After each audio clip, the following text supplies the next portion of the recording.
Libra, you're going to find the way when it comes to performance and lifestyle.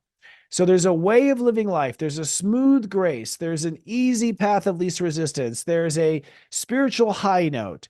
I think Libras have lived in lifestyles that are very hot and cold, where there's been a lot of good times, a lot of bad times, never really just flying steady at a steady altitude. So I think this is about building a life you have faith in, a life that reinforces your faith in the universe, and a life that really goes smoothly based on compassion and spiritual values. So it's time to find the way of life for the Libras and Libra risings. This does mean that you're going to rebirth your mirage. The sun going into Aries means the way you treat yourself, the way you approach yourself. So how you see yourself in the mirror, this is not correct. This is old era, is what the astrology is saying, that you look at yourself in the mirror from the old eyes, from the childhood eyes, from the karmic eyes. So it's really time to reinvent how you interact with yourself and the approach you take with yourself in the mirror or in life. That entire approach needs to be rebuilt. The other thing that has to change is your relationship to how you treat yourself. Do you ignore yourself until you are starving? Do you feed everyone else before you feed yourself? Do you put your needs second to other people's needs? These are all classic cliche Libra responses to themselves, to literally put themselves on the bottom of the totem pole for someone else.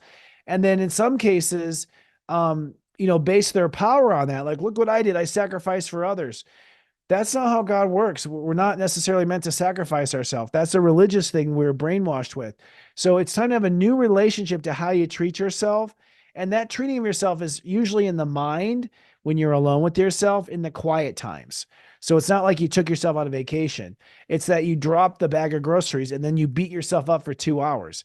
That's the kind of self-treatment that has to evolve.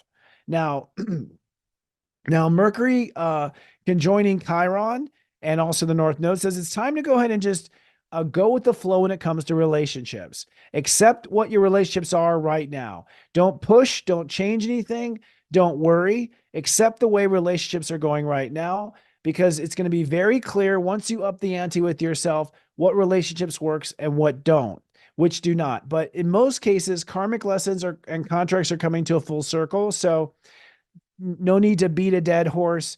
No need to try to convince that person you're in a relationship with that you're right and they're not right, because they might be going away, frankly, or you might be changing so much that it's a moot point. So take the path of least resistance in your relationships. It's serious.